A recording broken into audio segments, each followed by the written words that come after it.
तो बच्चों हम कुछ महत्वपूर्ण रासायनिक यौगिक के बारे में पढ़ रहे थे, ठीक है।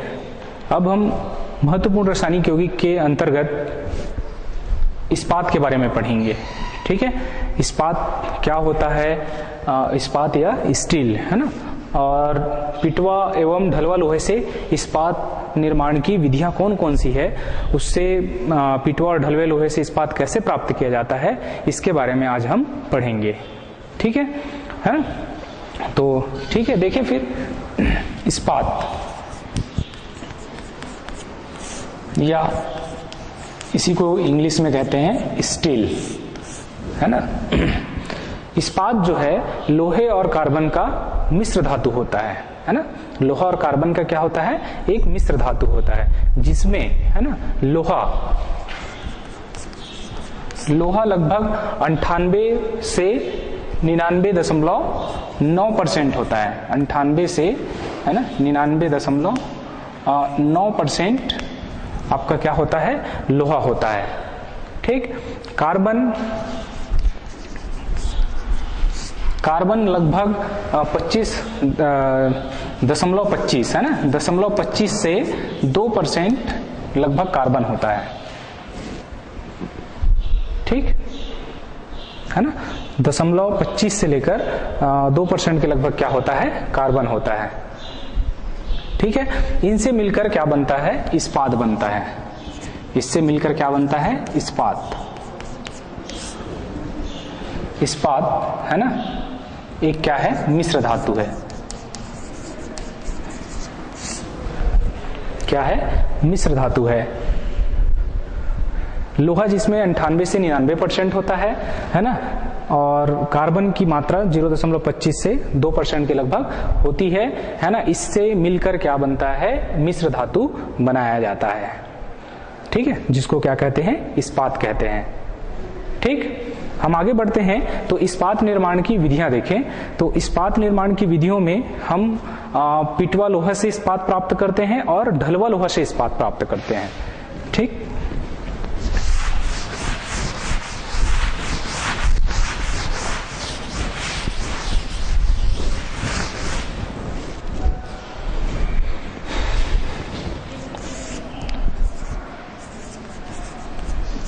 ढलवा लोहे से पहले पिटवा लोहा देख लेते हैं, पिटवा लोहा और ढलवा लोहा, है ना। पिटवा लोहा और क्या होता है, ढलवा लोहा। पिटवा लोहे से इस्पात प्राप्त करना,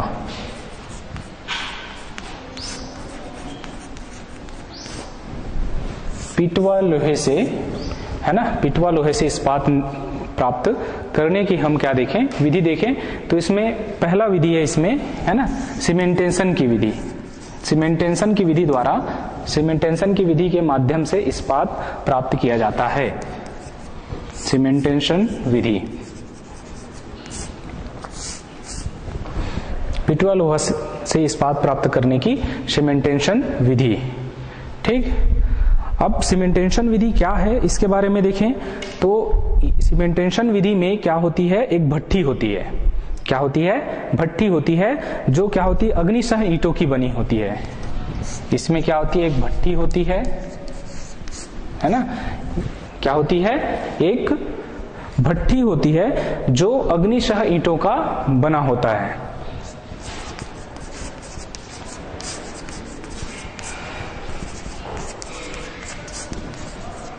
अग्निशह ईंटों का क्या होता है, बना हुआ होता है, ठीक है ना, ठीक। इसमें अग्निशह ईंटों का जो बना होता है भट्टी, इसमें हम लोहे की सलाखें, है ना, इसमें हम क्या करते हैं, लोहे की सलाखें डाल देते हैं।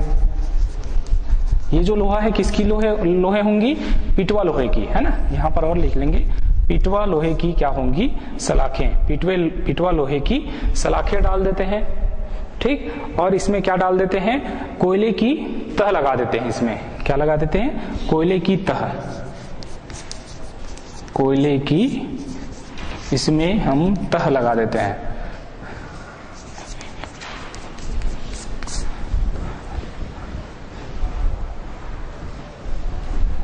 कोयले की तह लगाते हैं। ठीक है,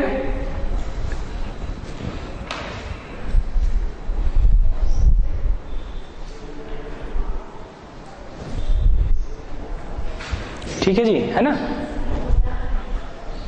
तह मतलब जो भट्टी, जैसे ये बॉक्स है ना, ये भट्टी की तरह बॉक्स है ना। इसमें जो है ना, ये जो इसके ऊपर ये जो किनारे किनारे है ना लगाया जाता है, जैसे ये, ठीक है, नीचे लगाया जाता है, उसको तह बोलते हैं। ठीक, तो ये भट्टी जो है मतलब बॉक्स टाइप का होता है। समझ में आ रहा है क्या होता है? एक बॉक्स टाइप का होता है ना। हम क्या करते हैं, सीमेंटेशन विधि में पिटवा लोहे से इस्पात निर्माण प्राप्त करने के लिए सॉरी, है ना, क्या करते हैं हम, है ना, एक भट्टी टाइप का क्या होता है, बॉक्स होता है ना, एक बॉक्स होता है। ठीक है, इसमें क्या होती है, अग्निशय ईंटों, ये जो बॉक्स है अग्निशय ईंटों का बना होता है। ठीक है, इसमें हम क्या करते हैं, लोहे की सलाखें डाल देते हैं, प्लस कोयले की इसमें क्या लगाते हैं, तह लगाते हैं, ईंधन के लिए, है ना। कोयला क्यों डालते हैं? ईंधन के लिए। समझ में आ रहा है ना। फिर इसको भट्टी में लेकर, है ना, इस जो बॉक्स, भट्टीनुमा जो बॉक्स होता है ना, भट्टीनुमा, है ना, मैंने पहले भट्टी बोला था, है ना, वो भट्टी आकार का एक बॉक्स होता है। ठीक है, उस बॉक्स को, भट्टीनुमा बॉक्स को हम क्या करते हैं, भट्टी में डालते हैं, है ना, और भट्टी में लेकर लगभग 1000 सेंटीग्रेड, है ना, वहां का तापमान कितना होता है, 1000 सेंटीग्रेड ताप पर, है ना, हम इसको 8 से 10 दिनों तक गर्म करते हैं। 8 से 10 दिन तक गर्म होती है।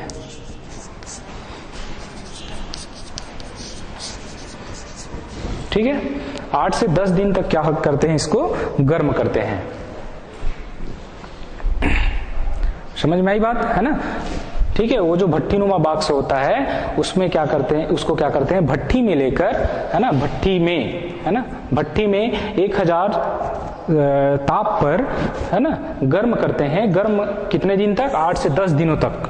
ठीक है, गर्म होता है। गर्म होने पर, है ना, भाई गर्म होगा तो कोयला जलेगा, है ना, जो हमने क्या डाला है, कोयला। ठीक है, क्या डाला हुआ है, कोयला। कोयले की तह लगाए ना, कोयला जलेगा तो क्या बनेगी, कार्बन मोनोऑक्साइड गैस बनेगी। क्या, कौन सी गैस बनेगी, कार्बन मोनोऑक्साइड। ठीक है,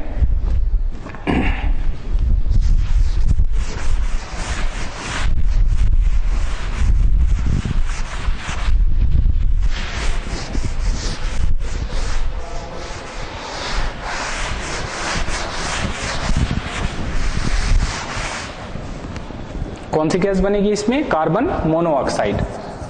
कोयले के जलने से कार्बन मोनोऑक्साइड गैस बनती है ना, जो कार्बन और कार्बन डाइऑक्साइड में बदल जाती है। ठीक है, carbon monoxide gas, carbon monoxide gas बनती है, जो कार्बन और कार्बन डाइऑक्साइड में क्या हो जाती है, बदल जाती है। अब देखिए हमने क्या किया है, उस बॉक्स के अंदर, है ना, क्या डाला है, लोहे की सलाखें डाली है, पिटवा लोहे की रॉड, सलाखें मतलब क्या होती है, रॉड, है ना, पिटवा लोहे की क्या डाली है, सलाखें डाली है। तो वो जो सलाखें हैं, है ना, इसको अवशोषित कर लेता है, कार्बन मोनोऑक्साइड को क्या करता है, अवशोषित कर लेता है। अवशोषित करने के बाद जो कार्बन डाइऑक्साइड तो अलग हो जाता है ना, तो कार्बन अवशोषित हो जाता है, कार्बन क्या हो जाता है, उसमें अवशोषित हो जाता है। तो पिटवे जो सलाखें होती है, सलाखें, है ना, कार्बन को क्या कर लेती है, अवशोषित कर लेती है। ठीक, किसको अवशोषित कर लेती है, कार्बन को अवशोषित कर लेती है। और कार्बन को अवशोषित करने के बाद ये इस्पात में क्या हो जाता है, परिवर्तित हो जाता है। किस में परिवर्तित हो जाता है, इस्पात में परिवर्तित हो जाता है। ठीक है ना, मतलब पिटवा जो लोहा है, पिटवा मतलब इस्पात कैसे बनाते हैं, लोहा और कार्बन, लोहे और कार्बन की क्या है, मिश्र धातु है ना। तो यहाँ पर कार्बन मिल गया कि नहीं मिल गया, कार्बन कहाँ से मिला, कार्बन मोनोऑक्साइड गैस, है ना, उसको कौन अवशोषित करता है, पिटवा लोहे की सलाखें, है ना। और जब कार्बन मोनोऑक्साइड क्या हो मतलब बदल जाती है किसमें, कार्बन और कार्बन डाइऑक्साइड में, तो वो कार्बन को कौन ले लेता है, सलाखें। ठीक है, समझ में आ रही बात, है ना। अब देखिए जो यहाँ पर कार्बन डाइऑक्साइड निकलता है ना, कार्बन डाइऑक्साइड निकलता है, कार्बन को लेकर पुनः कार्बन मोनोऑक्साइड गैस में परिवर्तित हो जाती है। ठीक है, ये जो कार्बन डाइऑक्साइड है पुनः कार्बन को लेकर क्या बनाती है, कार्बन मोनोऑक्साइड बनाती है।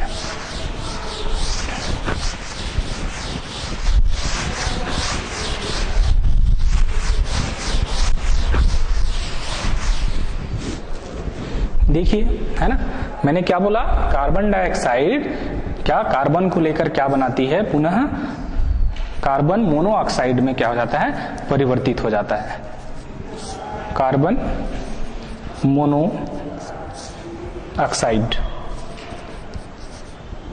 इसमें परिवर्तित हो जाता है। ठीक है जी, है ना।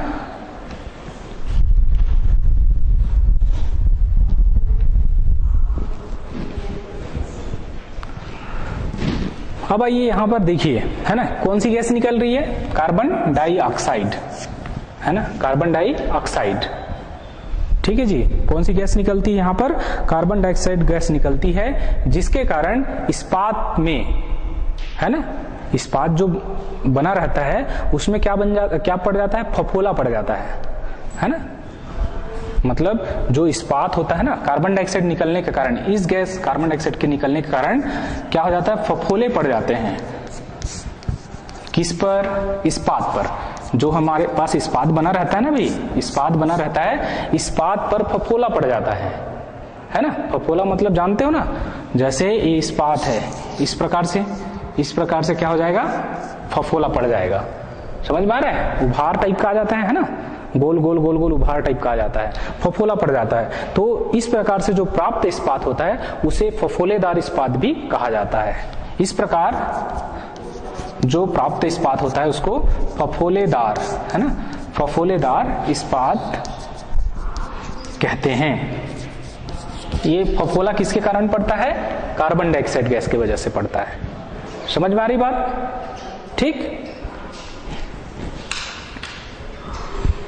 ठीक है जी।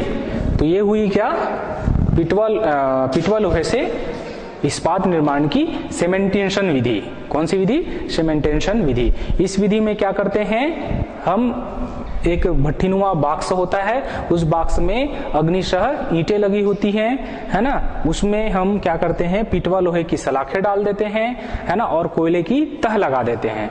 फिर इसको भट्टी में ले जाकर, कम से कम भट्टी का जो तापमान होता है 1000 सेंटीग्रेड होता है, ठीक है, उसको लेकर 8 से 10 दिनों तक हम क्या करते हैं, गर्म करते हैं। गर्म करने पर कोयला गर्म करेंगे तो कोयला जलेगा, कोयला जलता है तो कार्बन मोनोऑक्साइड गैस बनती है। कार्बन मोनोऑक्साइड जो है किसके द्वारा, जो सलाखें होती है वो अवशोषित कर लेती है कार्बन मोनोऑक्साइड गैस को। ठीक है, और कार्बन मोनोऑक्साइड जो है कार्बन और कार्बन डाइऑक्साइड में क्या हो जाता है, बदल जाता है, और सलाखें कार्बन में ही सलाखें में क्या हो जाती है, कार्बन वहां रुक जाती है और कार्बन डाइऑक्साइड क्या हो जाती है, बाहर निकल जाती है। ठीक है, तो कार्बन को सलाखें लेकर, है ना, सलाखों के ऊपर कार्बन बच जाता है ना, जिसके कारण वो किस में परिवर्तित हो जाता है, इस्पात में परिवर्तित हो जाता है। समझ में आई बात, है ना। और इस प्रकार से कार्बन डाइऑक्साइड क्या हो जाती है, बाहर निकल जाती है, और जब इस्पात बनता है तो कार्बन डाइऑक्साइड बाहर निकलता है, तो इस्पात पर क्या पड़ जाते हैं, फफोले पड़ जाते हैं। ठीक, इस वजह से इसका नाम क्या हो जाता है, फफोलेदार इस्पात। समझ में आई बात। तो ये आपका क्या हो गया, इस्पात निर्माण की, पिटवे लोहे से इस्पात निर्माण। ठीक, इसके बाद हम देखें ढलवा लोहा से।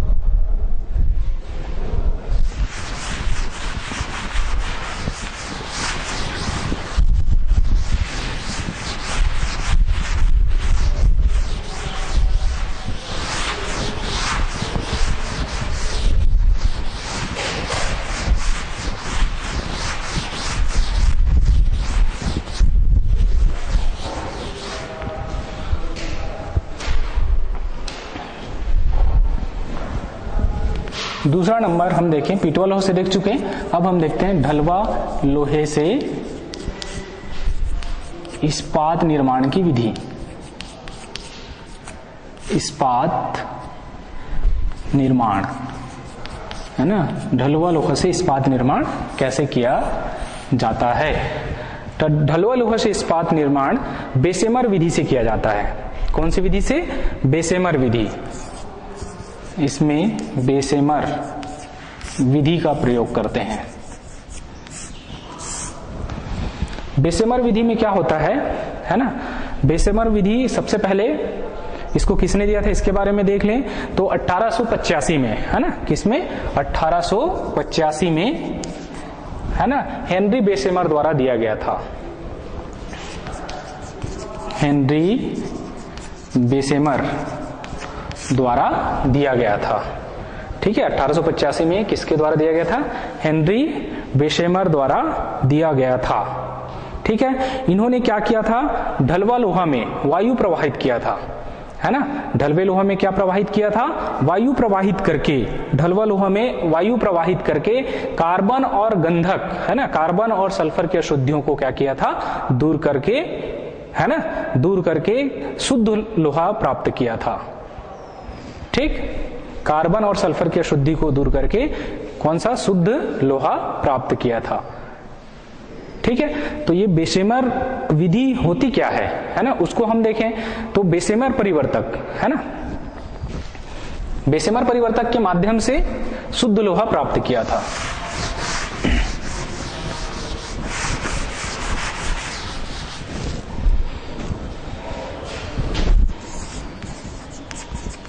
बेसेमर परिवर्तक, बेसेमर परिवर्तक में, है ना? तो बेसेमर परिवर्तक क्या होता है? यह एक नाशपाती के आकार का होता है। नाशपाती एक फल होती है, उसके आकार का बना होता है, जिसको हम क्षैतिज, है ना, और ऊर्ध्वाधर क्या कर सकते हैं? रख सकते हैं, घुमा सकते हैं। ठीक है जी। बेसेमर जो परिवर्तक है वो किस आकार का होता है? नाशपाती के आकार का होता है, नाशपाती के आकार का। ठीक, इसको हम क्या कर सकते हैं? क्षैतिज, है ना, क्षैतिज और ऊर्ध्वाधर कर सकते हैं, है ना। नाशपाती के आकार का एक क्या होता है? बर्तन, नाशपाती के आकार का बर्तन होता है, एक जोड़ लेंगे। ठीक, अब आइए, ये जो बेसेमर परिवर्तक है ना, ये दो प्रकार का होता है। कितने प्रकार का होता है? दो प्रकार का। एक तो होता है अम्लीय बेसेमर,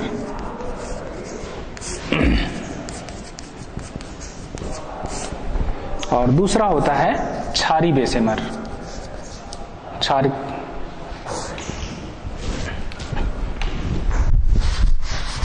क्षारकी बेसेमर या क्षारीय बेसेमर।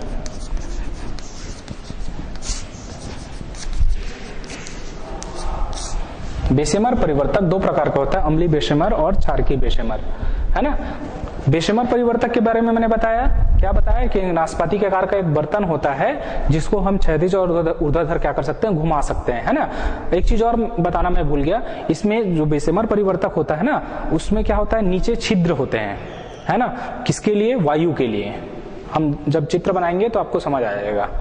ठीक, तो ये दो प्रकार का होता है, अम्लीय बेसेमर परिवर्तक और क्षारीय बेसेमर परिवर्तक। तो सबसे पहले हम क्या देखें? अम्लीय बेसेमर परिवर्तक के बारे में, है ना।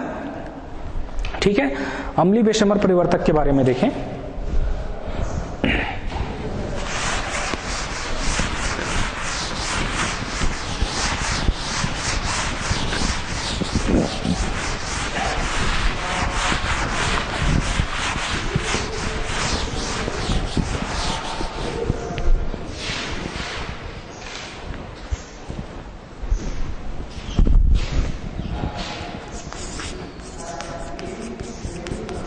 अम्लीय बेसेमर परिवर्तक, इसके बारे में हम देख लेते हैं, है ना। इसका डायग्राम बनाते हैं, ठीक है ना। चलिए बनाइए, मेरे साथ साथ बनाइए डायग्राम।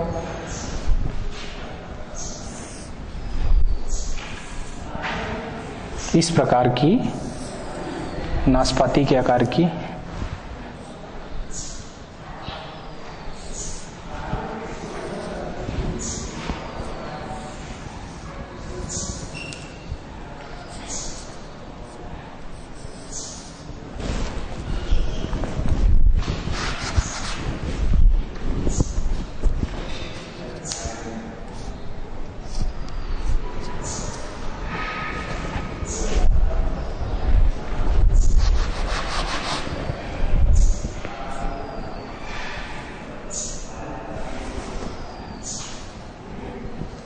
इस प्रकार का एक होता है जिसके निचले भाग में छिद्र होते हैं, है ना।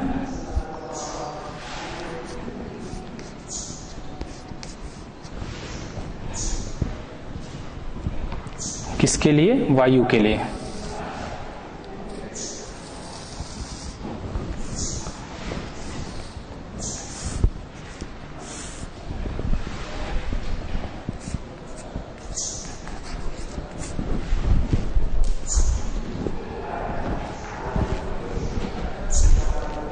ठीक, यहां से नीचे भाग से, है ना, धातुमल, उसके लिए मार्ग होगा, एक स्टैंड बना लीजिए इस प्रकार से,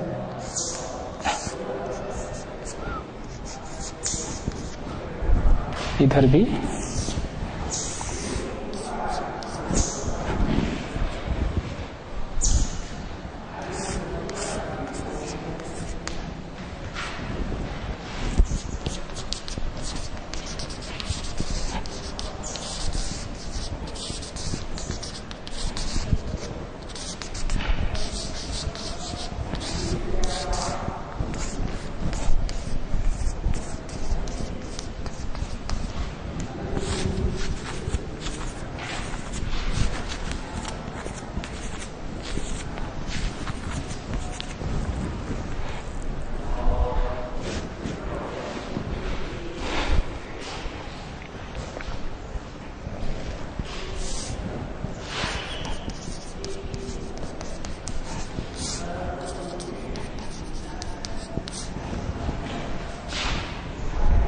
यहाँ पर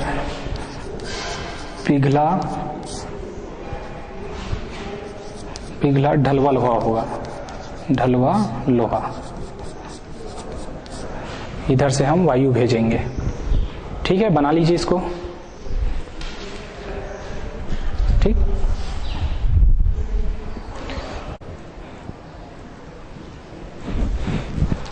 ठीक है, हो गया ये, है ना। इसमें धातुमल के लिए स्थान बना लीजिए, है ना। धातुमल निकालने के लिए जैसे हम इधर से बनाए धातुमल के लिए, इसको पूरा जोड़ देंगे और इस प्रकार से, है ना, इस प्रकार से जोड़ लीजिए। धातुमल के लिए मार्ग, धातुमल जो स्लैग कहते हैं उसको,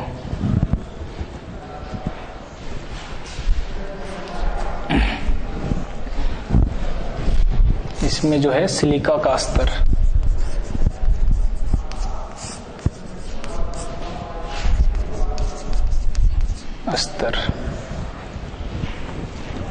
हो गया। अब देख लीजिए इधर, है ना, इसका वर्णन देख लीजिए। हम देख रहे हैं अम्लीय बेशेमर परिवर्तक। अम्लीय बेशेमर परिवर्तक, इसमें क्या लगा होता है? सिलिका का अस्तर, है ना। सिलिका का क्या लगा रहता है? अस्तर लगाते हैं, है ना। सिलिका जो होता है उसका अस्तर यहाँ अंदर लगा होता है। ये अंदर से खोखला होता है ना। जो बेशेमर परिवर्तक होता है क्या होता है? अंदर से खोखला। पहले बता दिया नाशपाती के आकार का है ना। इसको हम क्षैतिज और ऊर्ध्वाधर घुमा सकते हैं। नीचे वायु के लिए क्या होता है? छिद्र होता है ना।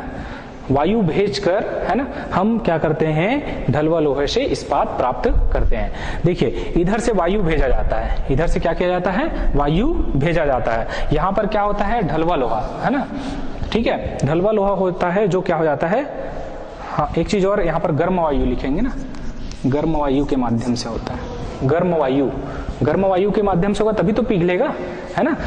तो ढलवा लोहा जो डला रहता है वो क्या हो जाता है? पिघल जाता है। पिघलने के बाद, है ना, जो उसमें गैसें बनती है ना, गैसें बनती है, वो गैसें क्या हो जाती है? ऊपर उठती हैं, है ना, ऊपर उठती है। इसमें जनरली कार्बन मोनोऑक्साइड गैस बनती है।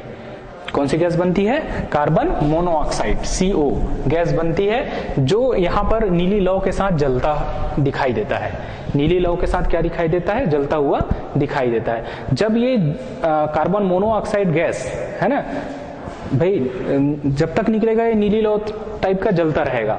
ठीक, जले टाइप का दिख रहा है यहाँ पर, मैंने उस टाइप का बना दिया है यहाँ पर, है ना भाई। तो इसका जब जलना बंद हो जाता है, मतलब निकलना बंद हो जाता है, तो क्या होता है? यहाँ पर ढलवा लोहा नीचे में एकत्रित हो जाता है और धातुमल क्या हो जाता है?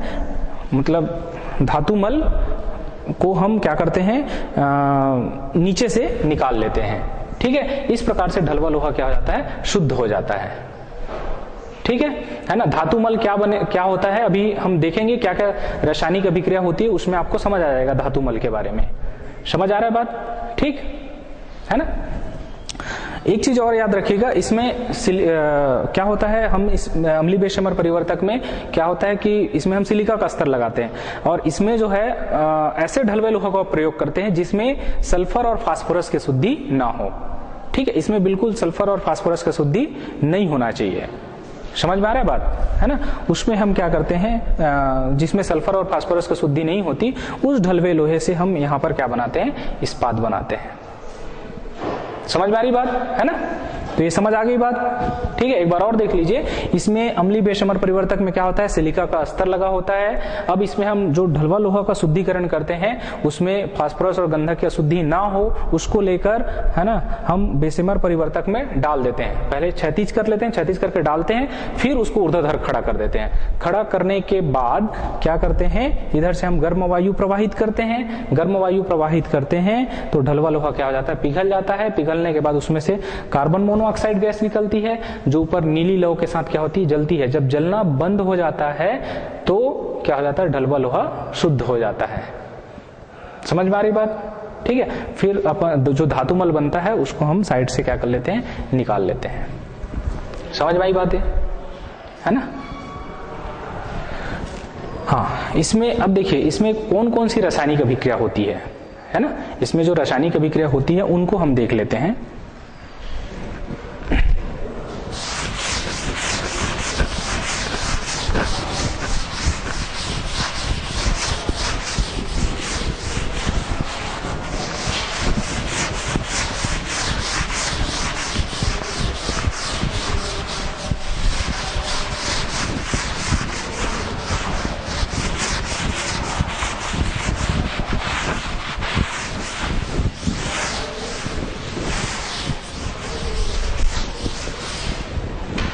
इसमें होने वाली रासायनिक अभिक्रिया, है ना। तो सिलिकॉन जो है अपना ऑक्साइड बना के क्या हो जाता है, निकल जाता है। यदि इसमें क्या हो, सिलिका के मतलब सिलिकॉन की अशुद्धि होगी, ढलवा लोहे में सिलिकॉन की अशुद्धि रहती है, जो अपना ऑक्साइड बनाकर क्या हो जाता है, निकल जाता है। मतलब SiO2, है ना। ठीक, उसी प्रकार से मैग्नीज 2Mn, है ना। Mn मैग्नीज जो होता है वो अपना ऑक्साइड बना के क्या हो जाता है, ये भी निकल जाता है, 2MnO। ठीक, अब ये दोनों, है ना, जैसे सिलिकॉन और मैग्नीज दोनों के ऑक्साइड आपस में मिलकर क्या बनाते हैं, धातुमल बनाते हैं। SiO2 प्लस क्या, MnO दोनों मिलकर क्या बनाते हैं, धातुमल बनाते हैं। धातुमल जो अपद्रव्य होता है, अशुद्धि, है ना, जो ढलवे लोहे में क्या होती है, अशुद्धि जो होती है, उसको बोलते हैं क्या, धातुमल या स्लैग। इंग्लिश में बोला जाता है क्या, स्लैग, है ना। Mn ये क्या होगा, MnSiO3, है ना। MnSi, है ना, मैग्नीज और Si, ऑक्सीजन 2 और 1, है ना, दोनों मिल जाएंगे, क्या होगा, SiO3। ये हो जाएगा आपका धातुमल, या इंग्लिश में इसको बोलते हैं स्लैग। ये भी याद रखिए नाम। ठीक, इस प्रकार से हमारा जो ढलवा लोहा है वो शुद्ध हो जाता है अम्लीय बेशमर से। फिर इसको बाहर निकालकर, है ना, हम कार्बन की मात्रा, इच्छा अनुसार कार्बन की मात्रा मिलाकर इस्पात प्राप्त कर लेते हैं। ठीक है ना, कार्बन की मात्रा मिलाकर क्या करते हैं, इच्छा अनुसार इस्पात प्राप्त कर सकते हैं। ठीक है जी।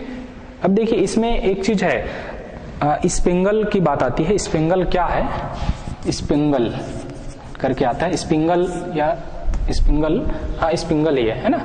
ये क्या है, तो इसमें क्या होता है, लोहा और कार्बन और क्या होता है, मैग्नीज। आपके बुक में दिया है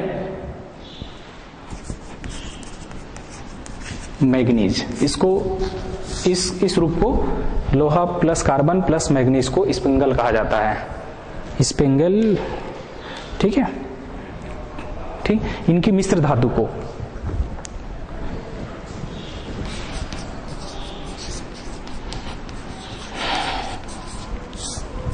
इनकी मिश्र धातु को, लोहा कार्बन मैग्नीज की मिश्र धातु को स्पिंगल कहा जाता है। ठीक, समझ आया अम्लीय बेशेमर परिवर्तक। इसके बाद हम आगे बढ़ते हैं, क्या देखें, क्षारीय बेशेमर परिवर्तक, है ना। दोनों में चित्र एक ही होगा, है ना। दोनों में चित्र क्या आएगा, अम्लीय बेशेमर और क्षारीय बेशेमर परिवर्तक में दोनों में चित्र एक ही आएगा, है ना। केवल अंतर क्या रहेगा, अस्तर का। हाँ, एक चीज और, हमने क्या किया था, यहाँ पर सिलिका का अस्तर लगाया था। किसका अस्तर लगाया था, सिलिका का अस्तर। सिलिका का अस्तर क्यों लगाते हैं, ये भी एक क्वेश्चन है ना भाई। सिलिका का स्तर इस कारण लगाते हैं कि लोहा जो है किसी और से क्रिया ना करे, है ना। लोहा किसी से क्रिया ना करे, इस वजह से हम किसका स्तर लगाते हैं, सिलिका का स्तर लगाते हैं। ठीक, आगे देखते हैं क्षारीय बेशेमर परिवर्तक।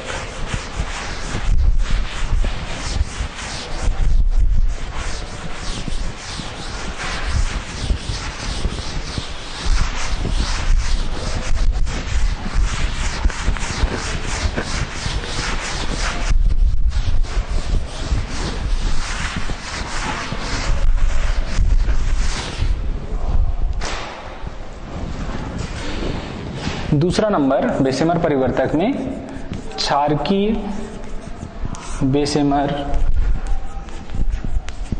परिवर्तक।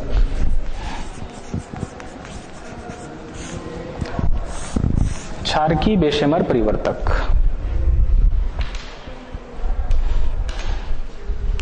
देखिए ये क्या होता है ना। क्षारकीय बेशेमर परिवर्तक सेम अम्लीय बेशेमर परिवर्तक जैसा होता है। बेशेमर परिवर्तक का जो चित्र बनाए थे सेम होता है, लेकिन अस्तर जो है इसमें जो अस्तर लगा होता है वह चूना और मैग्नीशिया का लगा होता है।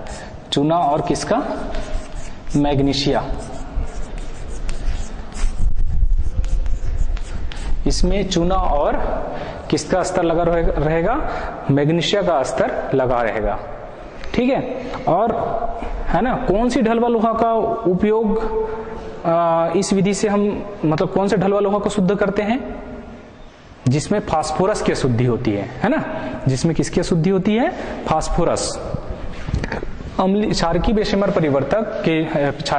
परिवर्तक हम जिसमें फास्फोरस की अशुद्धि होती है उसके लिए प्रयोग करते हैं। जिस ढलवे लोहे में फास्फोरस की अशुद्धि होती है उसके लिए इस विधि का उपयोग किया जाता है। ठीक, जिसमें फास्फोरस की अशुद्धि होती है उसके लिए हम जिस ढलवे लोहे में, है ना, जिस ढलवे लोहे में फास्फोरस की अशुद्धि होती है उसमें हम क्षारकीय बेशेमर परिवर्तक का उपयोग करते हैं। इसमें, है ना, चूना और मैग्नीशिया का स्तर लगा होता है। समझ में आई बात, ठीक है ना। अब देखिए हम क्या करते हैं इसमें, फिर क्षैतिज कर लेते हैं। बेशेमर परिवर्तक को क्या करते हैं, क्षैतिज कर, झुका लेते हैं। झुकाकर उसमें ढलवा लोहा डाल देते हैं जिसमें फास्फोरस की शुद्धि होती है। ठीक है, ढलवा लोहा डालने के बाद फिर उसको सीधा खड़ा कर देते हैं। सीधा खड़ा करने के बाद क्या करते हैं, वायु भेजते हैं, है ना, साइड से क्या करते हैं, वायु भेजते हैं। गर्म वायु के कारण क्या होती है, फिर वही जो अम्लीय बेशेमर परिवर्तक में जो प्रोसेस हुआ, सेम प्रोसेस यहाँ पर होता है, सेम प्रक्रिया यहाँ भी होती है। ठीक है, क्या होता है, ढलवा लोहा पिघल जाता है, पिघल कर जो धातुमल जो बनता है, अशुद्धि जो होती है वो क्या हो जाती है, अलग हो जाती है। समझ में आ रहा है बात, है ना। तो इसमें कौन कौन सी रासायनिक अभिक्रिया होती है इसको भी देख लेते हैं, है ना। इसमें क्या क्या रासायनिक अभिक्रिया होती है, तो इसमें क्या होता है, जो फास्फोरस होता है ना, पी, ठीक, फास्फोरस क्या होता है, ये अपना ऑक्साइड बना के निकल जाता है, मतलब ये पेंटा ऑक्साइड बनाता है। क्या बनाता है, पेंटा ऑक्साइड, P2O5, है ना, P2O5, 2 भाग लो, है ना। इसको बोलते हैं फास्फोरस पेंटा ऑक्साइड।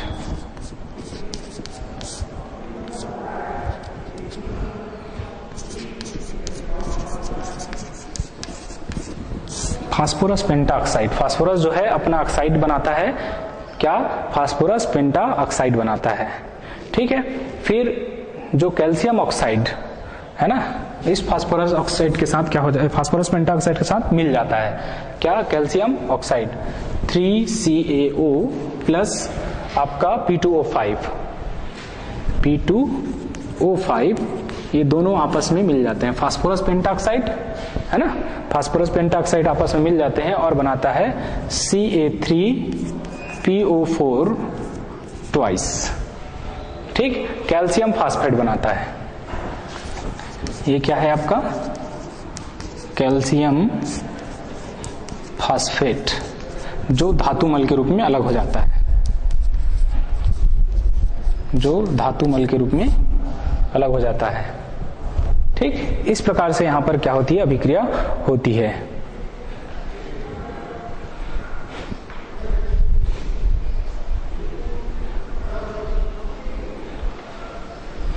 ठीक है,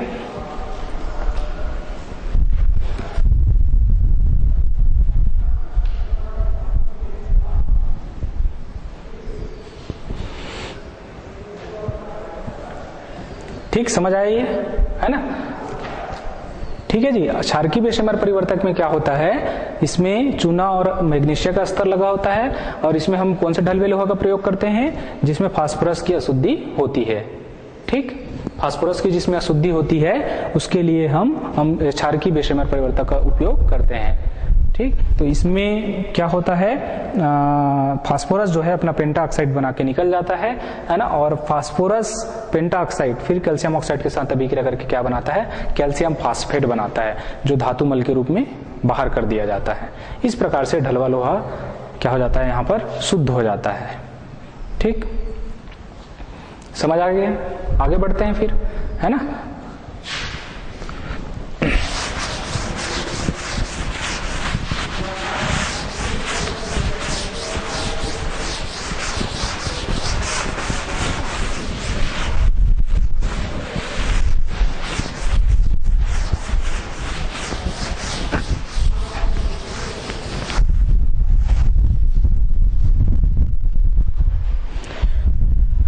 देखिए एक चीज इसमें हमने क्या देखा, बेशेमर परिवर्तक, तो बेशेमर विधि के लाभ और हानि भी देख लेते हैं, है ना, क्या लाभ है और क्या हानि है इसके।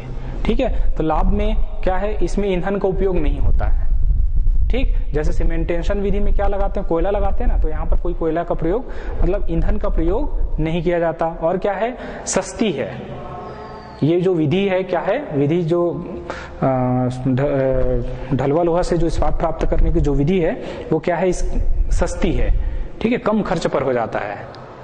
ठीक, और क्या होता है, इसमें कम समय लगता है, टाइम भी क्या, टाइम की बचत हो जाती है।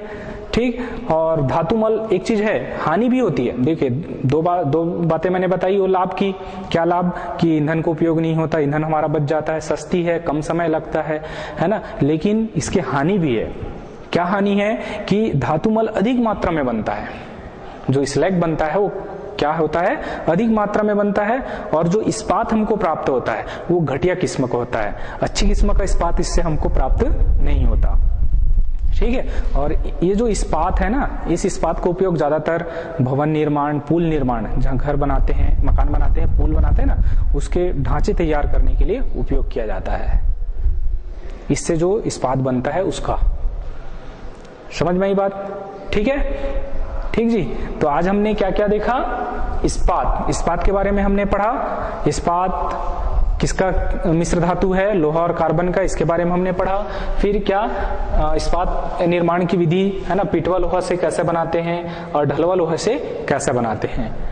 ठीक है, तो ये समझ आ गया। ठीक, तो आज के लिए बस इतना ही, है ना।